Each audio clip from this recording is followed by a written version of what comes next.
Okay, this is a response to the Retro Gamer Vlogs video. He asked, what's your favorite game, as well as what's your most valuable game in your collection? Now, I wanted to start out with a little story about my favorite game.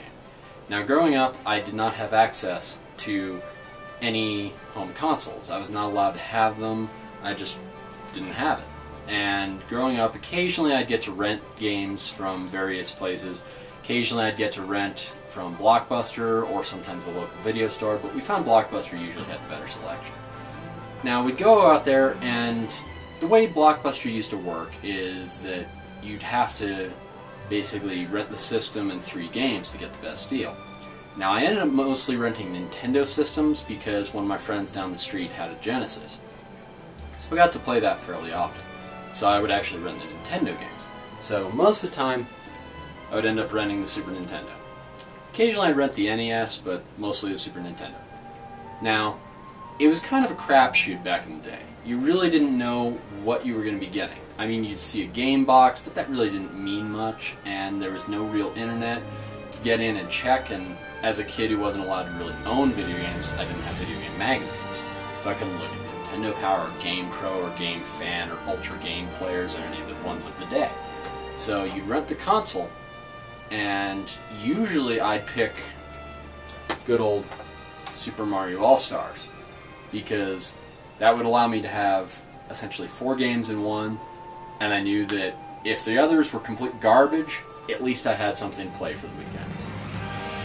Now, going into it, I would rent random games, and usually they were junk. Occasionally you'd find a gem, like I ended up renting Legend of Zelda Link to the Past a few times, and that was amazing. But one day, my next door neighbor had rented the same console from Blockbuster, so we ended up going over to his house. And he had picked up this game where I had never seen it before. I'd never seen that type of game. It had a large amount of story, great graphics, really great music, great narrative, and it really blew my mind and turned me on to gaming and made me realize that I wanted to get into this pretty heavily. And now that game happened to be Chrono Trigger. This game was amazing, and the scene that really turned me on to it was this one.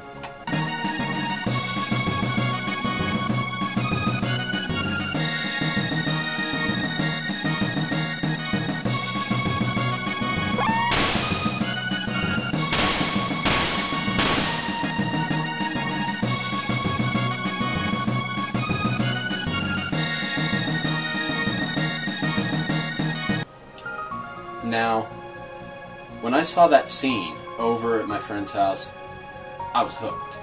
I knew I wanted to complete this game. I knew that this was pretty much what I found the most interesting, right there on the spot. So we played it and played it and played it. We didn't end up beating it.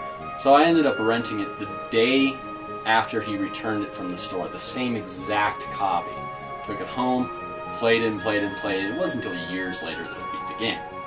Now, I knew these guys were onto something. At the time, Squaresoft. I knew that they had created these great games that I later came to know were RPGs. And I instantly knew I wanted to have the next project. But I didn't own any game systems. I didn't own any until I graduated high school. All the game systems you see either in this video or in the future I've acquired after high school. So it actually turned out that the next game they were making was coming out on the PlayStation. Now, my friends were avid Nintendo fans and Sega fans, so I ended up living next to somebody who had a Saturn, later a Dreamcast, and the Nintendo 64, and he was pretty hardcore still into the Super Nintendo, but it was coming out on the PlayStation. Nobody I knew was going to own that. It was a new experiment. Nobody thought it was going to be any good. But the game that I'm talking about turned out to be Final Fantasy VII. Now, I acquired this years later, but I knew I wanted to play this, so I'd see ads everywhere for this thing. But my mom wasn't going to let me get the console, obviously. She just didn't believe in video games. Felt it was a waste of time.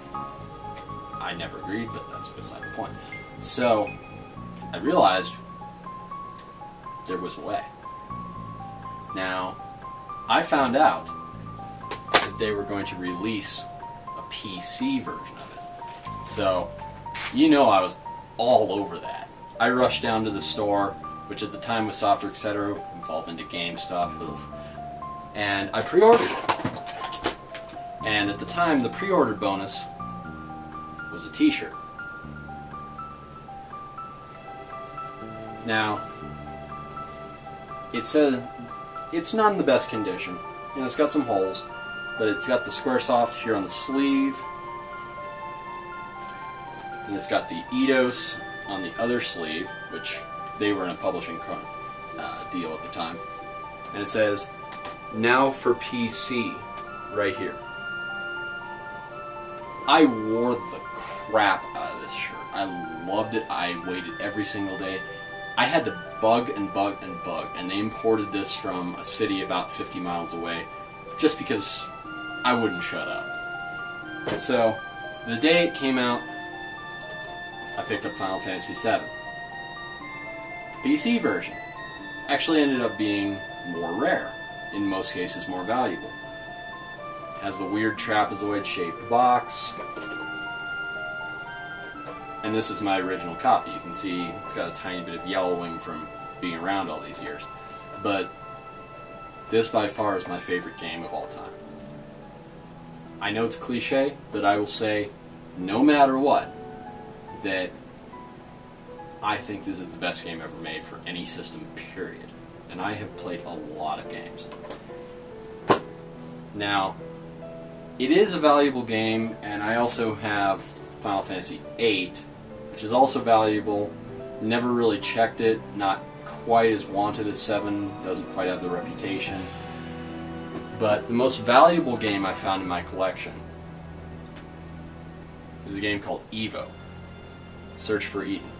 Now, I'd never heard of this game. I didn't even see this game when I was out renting Super Nintendos all the time.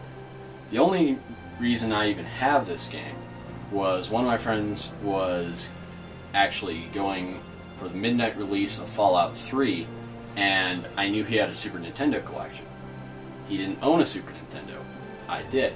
I own a mini Super Nintendo, and all I had was like Chrono Trigger and Super Mario All-Stars, and that was about it. I think I had some lousy sports games, and maybe I had Metroid at the time. I offered to pay off his reserve, and he, in exchange, would give me a stack of games. It was a pretty good haul, but the one I was most excited about was Mega Man X. But I went through testing all the games, and I found that this, of course, does work. And it's a fairly odd RPG platformer style game where you start out as this wimpy little sea monster and end up evolving piece by piece when you get XP and turning into a more and more and more powerful monster. Eventually you can become a human, which I found it was actually a bad choice, so I got stuck and couldn't beat it. But this game generally runs somewhere around $80, $90 on its own. So Evo is the one that I have that's the most valuable game I own, and Final Fantasy VII PC Edition is my most loved game.